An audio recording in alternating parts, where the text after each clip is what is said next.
The Ennead menjadi satu kelompok dewa yang diperkenalkan di series Moon Knight sejak di-mention di episode 1 dan diperlihatkan avatar-avatarnya di episode ketiga. Nah, The Ennead di universe Marvel punya ceritanya sendiri dan mungkin bakal diangkat di ending series ini atau di project yang melibatkan Moon Knight ke depannya. Mengingat dewa-dewi ini juga punya kaitan dengan berbagai karakter seperti Moon Knight sendiri, Thor, bahkan Kang the Conqueror dan Ensabanur atau Apocalypse. So, langsung aja bakal gue bahas di video kali ini bareng gue Rian. Let's explore this universe.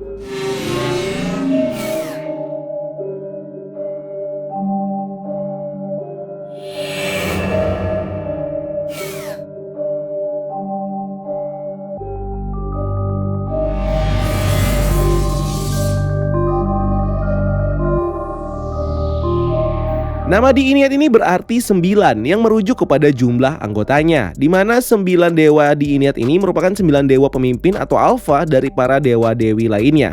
Nah, dewa-dewi lainnya ini juga di episode 1 sudah pernah di-reveal lewat poster family tree dari para dewa-dewa yang disembah di Mesir kuno. Anggota The Ennead sendiri bisa dibilang tidak tetap, selalu terjadi perubahan seiring waktu seperti sistem kerajaan yang dimana rajanya ini digantikan oleh raja berikutnya. Beberapa di antara dewa-dewi ini bahkan pensiun yang memperbolehkan posisinya diganti dengan dewa-dewi lainnya, yang penting jumlahnya tetap 9. Di mitologi Mesir, member awal The Ennead ini merupakan dewa-dewi yang dipercayai merepresentasikan penciptaan awal kehidupan. Sebelum penciptaan, dunia ini dipercaya hanya dipenuhi air dan satu dewa yang dianggap eksis di masa itu adalah Nun. Nun lalu menciptakan atau melahirkan Atum sebagai dewa pencipta yang lalu menciptakan bumi. Atum lalu meludah dan tercipta dua dewa berpasangan yang merepresentasikan laki-laki dan perempuan, Shu dan Tefnut, yang juga menjadi simbol dari nafas dan perintah. Shu dan Tefnut lalu memiliki anak Geb dan Nut. Geb sebagai dewa bumi dan Nut sebagai dewi langit. Kelima dewa-dewi ini dipercaya sebagai dewa yang terlibat langsung dalam penciptaan kehidupan dan dunia.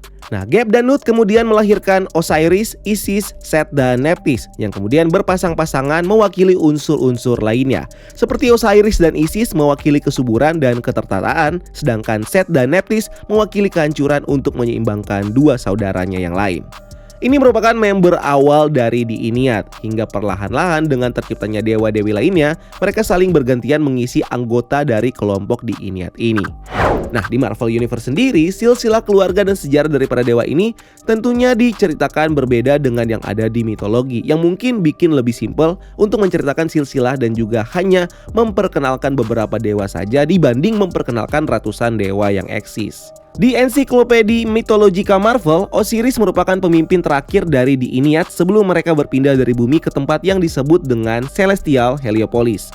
Di ensiklopedia diceritakan sebelum terbentuknya The Ennead, ada kelompok dewa tua yang terbentuk bernama The Ogdoad, yang merupakan inkarnasi pertama dari para dewa-dewi Mesir.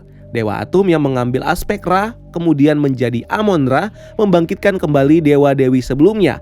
Dia memimpin dewa-dewi ini bersama dengan dewa Thoth yang menjadi penghakim dan matanya.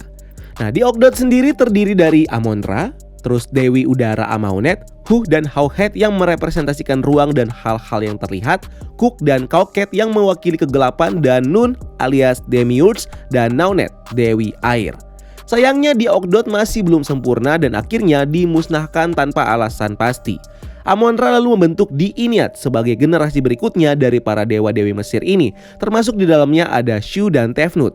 Ketika Ra memutuskan untuk meninggalkan bumi dan hidup di matahari, kepemimpinan Amon-Ra di bumi lalu dilanjutkan oleh anaknya Shu. Shu dan Tefnut lalu melahirkan Geb dan Nut, di mana kepemimpinan The Ennead dilanjutkan oleh Geb dan setelah Geb turun dilanjutkan lagi oleh Osiris.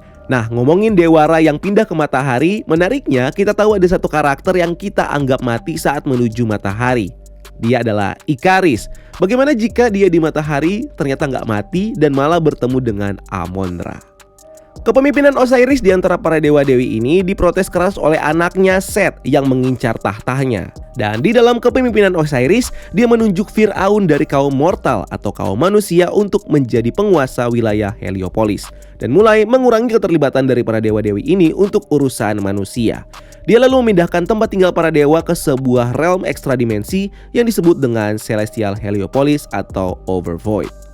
Osiris sempat mati dibunuh oleh anaknya Set dengan memotong tubuhnya menjadi 14 bagian. Tapi Isis dan anak-anaknya Horus dan Anubis menggabungkan kekuatannya untuk menghidupkan kembali Osiris. Horus selalu berperang dengan Set selama berabad-abad namun kalah dan membuat Horus, Isis, dan Osiris dikurung di dalam piramida di Mesir. Nah, untuk usaha balas dendam, mereka lalu menarik tubuh Odin Allfather dan diberikan kekuatan Atom Force yang membuat Odin menjadi badan dari kekuatan atom, yang pada saat itu membuat Thor marah. Namun Horus menjelaskan kalau mereka hanya meminjam tubuh Odin karena hanya Odin yang mampu menampung kekuatan atom. Thor lalu membantu Horus bersama dengan Odin untuk mengalahkan Set yang akhirnya kalah dan dibuang ke bumi. Berkat bantuan Odin dan Thor, Diiniad ini akhirnya kembali ke Celestial Heliopolis setelah sebelumnya dikurung di piramida di bumi oleh Set. Di series Moon Knight, para dewa ini menjadi sebuah mahkamah atau konsil untuk menilai perlakuan dari para dewa-dewinya, di mana mereka juga bisa menghukum para dewa-dewi ini dengan mengurung mereka menjadi patung batu Ushabti, di mana Khonshu menjadi salah satu dewa yang menerima hukuman ini. Di episode 4 kemarin kita bisa melihat ada beberapa dewa lainnya yang sudah dikurung di Ushabti sebelum Khonshu, di mana kita bisa melihat dewa-dewi ini ikut dipajang di etalase bersama dengan Ushabti Khonshu, termasuk Anubis, penguasa di Underworld. Selain Anubis ada juga Num, dewa berkepala kambing, Bes, dewa penghibur yang juga menjadi lambang kesuburan, kelahiran, dan humor, Neith, dewa kosmos perang takdir dan kebijaksanaan, Mut, dewi ibu di Mesir dengan kepalanya yang seperti kendi air, Meret Seger, dewi berkepala ular kobra, Kepri, dewa kumbang yang merupakan dewa terbitnya matahari, Heket, dewi berkepala kodok yang merupakan dewi kesuburan juga, dan Menhit, dewi singa yang merupakan dewi perang. Amit juga menjadi salah satu dewa yang dihukum dengan dibatukan, di mana Ushabtinya disembunyikan di makam avatar terakhirnya, Alexander the Great. Proses penghukuman para dewa-dewi ini terbilang memerlukan kekuatan yang besar, di mana konsil Diiniad harus melakukan ritual dengan menggabungkan kekuatan dan membacakan mantra untuk mengurung dewa-dewi lainnya ini menjadi Ushabti. Tapi proses pembebasan dewa dari Ushabti sepertinya akan lebih mudah dibanding menguncinya, di mana kita tahu Arthur Harrow akan membebaskan Amit dari Ushabtinya setelah dia mendapatkan Ushabtinya itu dari Mark Spector di episode keempat.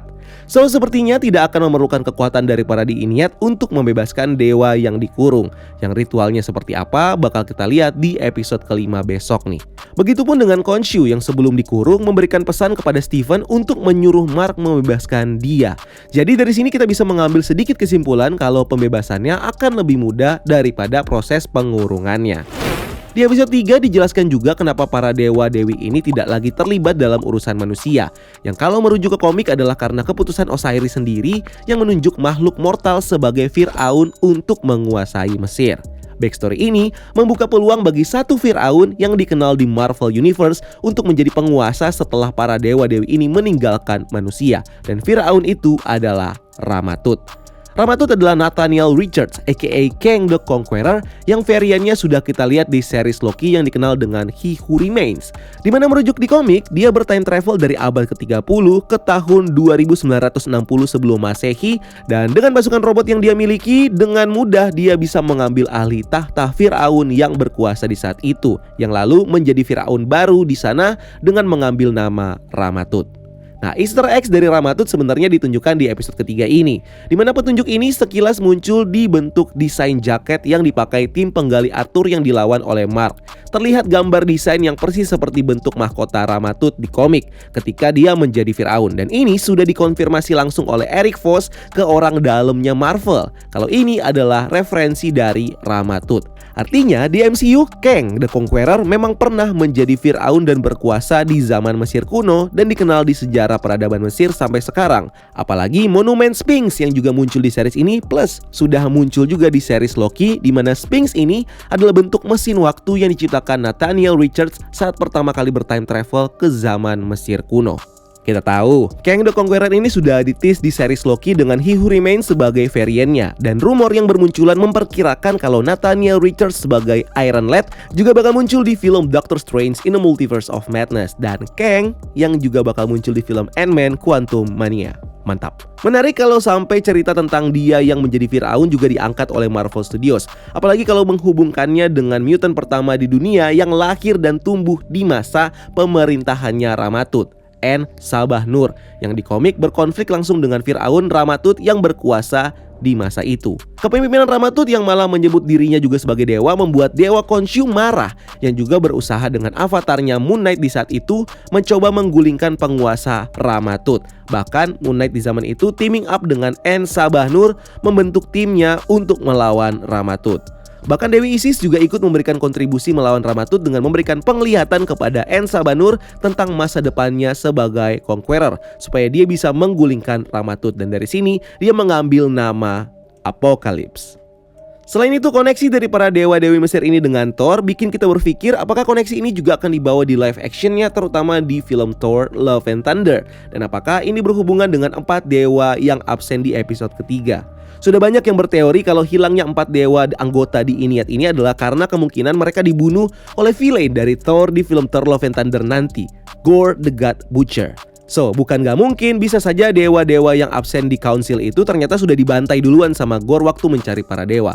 Meskipun kita nggak tahu di mana tepatnya Gorr membantai mereka, bisa saja terjadi di masa Mesir kuno sampai Ramatut berkuasa, atau mungkin setelah itu, atau mungkin bakal kita lihat di series ini. Well, masih teori karena Gorr ini pembunuh dewa dan di sini kita lihat ada dewa-dewa yang absen. Jadi kita curiga deh sama Thor. Walaupun yang jadi pertanyaan lain nih, kalau memang ternyata Gorr membunuh para dewa-dewa ini, kenapa dewa-dewa lainnya tidak dibunuh? Atau jangan-jangan memang mereka ini belum dibunuh? Anggota di Iniad yang absen ini memang mungkin hanya absen aja dan tetap eksis. Kita juga bisa beranggapan kalau Khonshu adalah salah satu anggota dari di Iniad, namun dia dikeluarkan seperti yang disebutkan di episode ketiga. Dia tidak memilih untuk tinggal di Overvoid seperti dewa lainnya. Dia justru memilih untuk tetap menjalankan tugasnya di dunia yang berseberangan dengan prinsip Osiris yang ingin mereka tidak lagi terlibat dalam urusan manusia. So, dengan Khonshu artinya sekarang udah ada 6 yang kita tahu anggota dari di Iniad. Nah, bagaimana dengan Amit? Amit juga possible untuk menjadi salah satu anggota di Iniad. Walaupun dari cerita mitologi Mesir, Amit ini hanya monster yang menjadi eksekutor bagi Anubis yang menimbang dosa manusia di neraka. Tapi namanya Marvel kan, dia bisa aja mengubah cerita sesuai dengan kebutuhannya. Selain Khonshu dan mungkin Amit, Dewi Taweret yang muncul di episode 4 kemarin juga possible untuk menjadi salah satu anggota dari di Iniad. Dewi Taweret sendiri adalah dewi yang memiliki bentuk seperti kuda Nil, seperti kepala dan badannya. Dia juga memiliki payudara seperti manusia, memiliki kaki dan cakar seperti singa, dan ekor seperti buaya sungai Nil.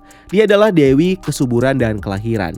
Nah, di episode 4 kemarin, kemunculan dari Taweret ini menjadi surprise tersendiri dan juga lucu, dimana mungkin porsinya Taweret ini akan panjang, mungkin 1-2 episode yang akan membantu Mark Spector nantinya bakal keluar di rumah sakit yang kita lihat di episode 4 kemarin. Selain Taweret, dewa lainnya yang mungkin juga masih eksis di dunia adalah Dewa Bas dan Sekhmet yang menjadi dewa yang disembah di sekitaran Afrika dan di Wakanda.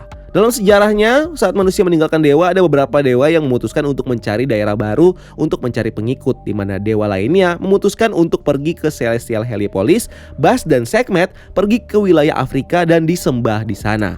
Bas adalah Dewi Panther, sedangkan Sekhmet adalah Dewa Singa, yang keduanya lekat dengan budaya Wakanda.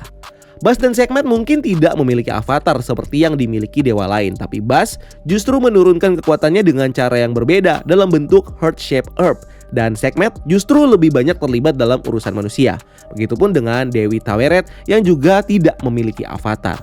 So, dari penjelasan panjang tentang absennya 4 dewa di sidang itu, ada kemungkinan memang hanya 5 dari 9 dewa di Iniad yang memilih untuk memiliki avatar di bumi. Makanya 5 dewa itu yang hadir di sini karena hanya mereka yang memiliki avatar. 6 deh sama si Khonshu. Lengkapnya bakal kita lihat di episode kelima dan ke-6. Tinggal 2 episode ini, kita lihat aja apa yang bakal terjadi di ending dari series Moon Knight ini. Semoga menjadi ending yang menarik banget buat kita tonton ya.